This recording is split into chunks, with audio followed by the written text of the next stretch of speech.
बिस्मिल्लाहिर्रहमानिर्रहीम। अस्सलामुअलैकुम।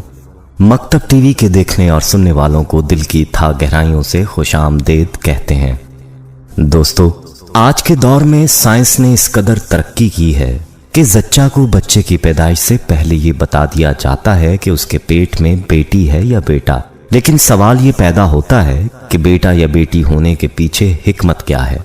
बाज जोड़ों को अल्लाह ताला बेटा क्यों देता है और बाजों को बेटी क्यों देता है, इस बारे में प्यारे आका सल्लल्लाहु अलैहि वसल्लम ने आज से 1400 साल पहले ही बता दिया था कि बेटा या बेटी होने के पीछे क्या हिकमत है। दोस्तों, इस हवाले से आपको मुकम्मल मालूमात देने के साथ साथ कुछ ऐसी बातें भी बताई जाएंगी जिनका जिक्र आपने शायद ही आज से पहले कभी सुना हो। लेकिन प्यारे दोस्तों, इससे पहले कि आपको मालूमात के समुंदर में ले जाया जाए, आपसे गुजारिश है कि अपने चैनल मकतब टीवी को सब्सक्राइब कर लें और घंटी का बटन भी दबा दें ताकि आने वाली वीडियोस भी आपको नोटिफिकेशन के जरिए मिलती रहें। जज़ाकल्लाह। दोस्तों, बढ़ते हैं आज के मौजू की जानिब। दोस्तों, याद रहे कि बेटा या बेटी देना ये अल्लाह ताला का इख्तियार है। जैसा कि अल्लाह ताला ने अपने पाक कलाम यानी कुरान करीम में इरशाद फरमाया, तर्जुमा आयत, आसमानों और जमीन की सल्तनतों बादशाहत सिर्फ अल्लाह ही के लिए है। वो जो चाहे पैदा करता है, जिसको चाहता है बेटियां देता है और जिसे चाहता है बेटे देता है, और जिसको चाहता है बेटे और बेटियां दोनों अता कर देता है, और जिसको चाहता है बांझ कर देता है।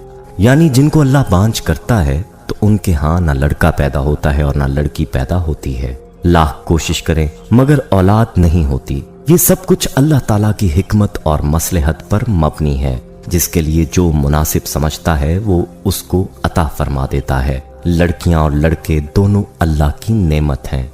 दोस्तों, अगर हम अपने इर्द गिर्द के माशरों पर नजर करें तो हम में से अक्सर अहबाब ऐसे नजर आएंगे कि जिनके यहाँ लड़के की बड़ी आरजुएं और तमन्नाएं की जाती हैं। जब लड़का पैदा होता है तो उस वक्त बहुत खुशी का इजहार किया जाता है, और अगर लड़की पैदा हो जाए तो खुशी का इजहार नहीं किया जाता, बल्कि बाज़ औक़ात बच्ची की पैदाइश पर शौहर अपनी बीवी पर और इसी तरह घर के दीगर अफराद औरत पर नाराज होते हैं। हालांकि इसमें औरत का कोई कसूर नहीं है। ये सब कुछ अल्लाह की अता है। किसी को जर्रा बराबर भी एतराज करने का कोई हक नहीं है। याद रखें कि लड़कियों को कमतर समझना ज़माने जाहिलियत के काफरों का अमल था। जैसा कि अल्लाह ताला ने कुरान करीम में जिक्र फरमाया है, तर्जुमा आयत, इनमें से जब किसी को लड़की होने की खबर दी जाए तो उसका चेहरा स्याह हो जाता है और दिल ही दिल में घटने लगता है। खूब सुन लो कि वो कफारे मक्का बहुत बुरा फैसला करते हैं। लिहाजा हमें बेटी के पैदा होने पर भी यकीनन खुशी और मसरत का इजहार करना चाहिए। जो लोग बेटी की पैदाइश पर नाराज होते हैं वो हजरत अली रज़ियल्लाहु ताला अन्हु की ये हिकायत सुन लें। कहते हैं कि मदीने में एक शख्स था जिसके यहाँ जब भी बेटी पैदा होती तो वो अफसोस किया करता था। जब हजरत अली को इस बारे में इल्म हुआ तो आप रज़ियल्लाहु ताला अन्हु ने उस शख्स को बुलाया और ये फरमाया, ऐ शख्स, याद रखना अल्लाह हर किसी को बेटी अता नहीं करता, बल्कि अल्लाह जिस इंसान को जन्नत का वारिस बनाना चाहता है और जिस इंसान के सारे गुनाहों को माफ करने का इरादा करता है और जिसकी आखिरत को संवारना चाहता है तो उसको बेटी जैसी रहमत से नवाजता है। अल्लाह उस शख्स को अजीज रखता है जो बेटी को महबूब रखता है, उसकी अच्छी परवरिश और तरबियत करता है। मैंने अल्लाह के रसूल सल्लल्लाहु अलैहि वसल्लम से सुना है कि जिस शख्स के यहाँ एक बेटी पैदा हो और वो उसकी अच्छी तरबियत करे और फिर उसको शादी करके दे तो अल्लाह उसके बदले उसको जन्नत अता फरमाएगा। इसलिए बेटियों की पैदाइश पर बजाय अफसोस करने के खुशी का इजहार करना चाहिए कि अल्लाह ने अपनी रहमत की सूरत में बेटी की नेमत अता फरमाई है। दोस्तों, बात हो रही थी उस हिकमत के बारे में जो कि बेटा या बेटी होने के पीछे प्यारे आका सल्लल्लाहु अलैहि वसल्लम ने बयान फरमाई। इस बारे में एक यहूदी ने आप सल्लल्लाहु अलैहि वसल्लम से सवाल किया था और उस यहूदी के सवाल के जवाब में आप सल्लल्लाहु अलैहि वसल्लम ने ये हिकमत बतलाई थी। ये हदीस पाक मुलाहिजा फरमाएं। हजरत सोबान रज़ियल्लाहु ताला अन्हु मौला रसूल अल्लाह सल्लल्लाहु अलैहि वसल्लम कहते हैं कि मैं रसूल अल्लाह सल्लल्लाहु अलैहि वसल्लम के पास खड़ा था कि यहूदी आलमों में से एक आलम आया اور بولا کہ السلام علیکم یا محمد صلی اللہ علیہ وآلہ وسلم۔ میں نے اس کو ایسے زور سے ایک دھکا دیا کہ وہ گرتے گرتے بچا۔ وہ بولا کہ تو مجھے دھکا کیوں دیتا ہے؟ میں نے کہا کہ تو نبی صلی اللہ علیہ وآلہ وسلم کا نام لیتا ہے اور رسول اللہ صلی اللہ علیہ وآلہ وسلم کیوں نہیں کہتا؟ وہ بولا کہ ہم ان کو اس نام سے پکارتے ہیں جو ان کے گھر والوں نے رکھا ہے۔ رسول اللہ صلی اللہ علیہ وآلہ وسلم نے فرمایا کہ میرا نام جو گھر والوں نے رکھا ہے وہ محمد صلی اللہ علیہ وآلہ وسلم ہے۔ یہودی نے کہا کہ میں تمہارے پاس کچھ پوچھنے کو آیا ہوں۔ رسول اللہ صلی اللہ علیہ وآلہ وسلم نے فرمایا کہ بھلا میں اگر تجھے کچھ بتلاؤں تو تجھے فائدہ ہوگا؟ اس نے کہا کہ میں اپنے دونوں کانوں سے سننا چاہتا ہوں۔ رسول اللہ صلی اللہ علیہ وآلہ وسلم نے اس چھڑی سے جو آپ صلی اللہ علیہ وآلہ وسلم کے ہاتھ مبارک میں تھی زمین پر لکیر کھینچی جیسے کوئی سوچتے وقت کرتا ہے اور فرمایا کہ پوچھ۔ یہودی نے کہا کہ جس دن یہ زمین آسمان بدل کر دوسرے زمین و آسمان ہوں گے لوگ اس وقت کہاں ہوں گے؟ رسول اللہ صلی اللہ علیہ وآلہ وسلم نے فرمایا کہ لوگ اس وقت اندھیرے میں پل صراط کے پاس کھڑے ہوں گے۔ اس نے پوچھا کہ پھر سب سے پہلے کون لوگ اس پل سے پار ہوں گے؟ آپ صلی اللہ علیہ وآلہ وسلم نے فرمایا کہ مہاجرین میں جو محتاج ہیں۔ مہاجرین سے مراد وہ لوگ ہیں جو نبی صلی اللہ علیہ وآلہ وسلم کے ساتھ گھر بار چھوڑ کر نکل گئے اور فقر و فاقہ کی تکلیف پر صبر کیا اور دنیا پر لات ماری۔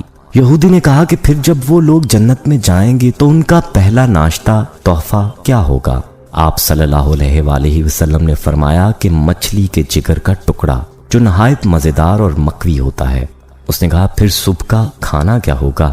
آپ صلی اللہ علیہ وآلہ وسلم نے فرمایا کہ ان کے لیے وہ بیل کاٹا جائے گا جو جنت میں چرا کرتا تھا۔ پھر اس نے پوچھا کہ یہ کھا کر وہ کیا پئیں گے؟ آپ صلی اللہ علیہ وآلہ وسلم نے فرمایا کہ سلسبیل نامی چشمے کا پانی۔ اس یہودی نے کہا کہ آپ صلی اللہ علیہ وآلہ وسلم نے سچ فرمایا اور میں آپ سے ایک ایسی بات پوچھنے آیا ہوں جس کو دنیا میں کوئی نہیں جانتا سوائے نبی صلی اللہ علیہ وآلہ وسلم کے، یا شاید ایک دو آدمی اور جانتے ہوں۔ آپ صلی اللہ علیہ وآلہ وسلم نے فرمایا کہ اگر میں تجھے وہ بات بتا دوں تو تجھے فائدہ ہوگا؟ اس نے کہا کہ میں اپنے دونوں کانوں سے سننا چاہتا ہوں۔ پھر اس نے کہا کہ میں بچے کے بارے میں پوچھتا ہوں۔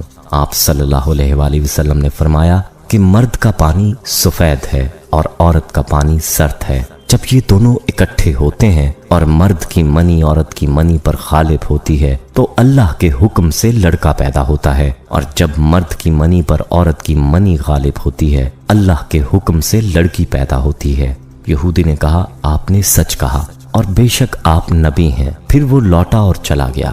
پھر رسول اللہ صلی اللہ علیہ وآلہ وسلم نے فرمایا کہ اس نے جب مجھ سے یہ سوالات کیے تو مجھے کسی چیز کا علم نہیں تھا حتیٰ کہ اللہ تعالیٰ نے مجھے اس کا علم دے دیا۔ تو دوستو آپ نے ملاحظہ فرمایا کہ بیٹا ہونے یا بیٹی ہونے کے پیچھے اس حدیث میں کیا حکمت بیان ہوئی ہے، یعنی مرد کا مادہ منویہ اگر طاقت میں زیادہ ہے تو وہ عورت کے مادہ منویہ پر غالب آئے گا تو بیٹا پیدا ہوتا ہے، جبکہ عورت کے مادہ منویہ کا طاقتور ہونا بیٹی کی پیدائش کی نشانی ہے۔ دوستو یہ اللہ تعالیٰ کی حکمت ہے کہ اللہ تعالیٰ جس کو اولاد دے اور جس کو نہ دے، بیٹے دے یا بیٹیاں یا دونوں دے دے، جیسا کہ قرآن پاک کی روشنی میں آپ کو بتلایا گیا۔ اس لیے انسان کو ہر حال میں اللہ تعالیٰ کا شکر ادا کرنا چاہیے۔ جن کے ہاں بیٹیاں ہوں انہیں بھی ناراض نہیں ہونا چاہیے، کیونکہ بیٹیاں بھی تو اولاد ہی ہیں، اور بلکہ اس کا تفصیلی ذکر ہو گیا کہ بیٹیاں تو رحمت ہوتی ہیں۔ اللہ تعالیٰ سے دعا ہے کہ اللہ تعالیٰ تمام شادی شدہ جوڑوں کو اولاد کی نعمت سے نوازے، اور جن کو بیٹوں کی خواہش ہے اللہ ان کو اولاد نرینہ سے نوازے، آمین۔ دوستو ویڈیو پسند آئی ہو تو اسے لائک کریں، کمنٹ میں اپنی ایسا دیکھا گیا ہے کہ جن کے اولاد نہیں ہوتی ہے تو وہ سمجھتے ہیں یہ اللہ کی آزمائش ہے ہمارے لیے، اور صبر بھی کرتے ہیں، لیکن جن لوگوں کے اولاد ہے ان کو بھی یہ سمجھنا چاہیے یہ بھی اللہ کی آزمائش ہے۔ کبھی اللہ دے کے آزماتا ہے کہ یہ اس کی تربیت اچھی کرتا ہے کہ نہیں کرتا ہے۔ اولاد آزمائش ہے ہر طرح سے، وہ ہو یا نہ ہو۔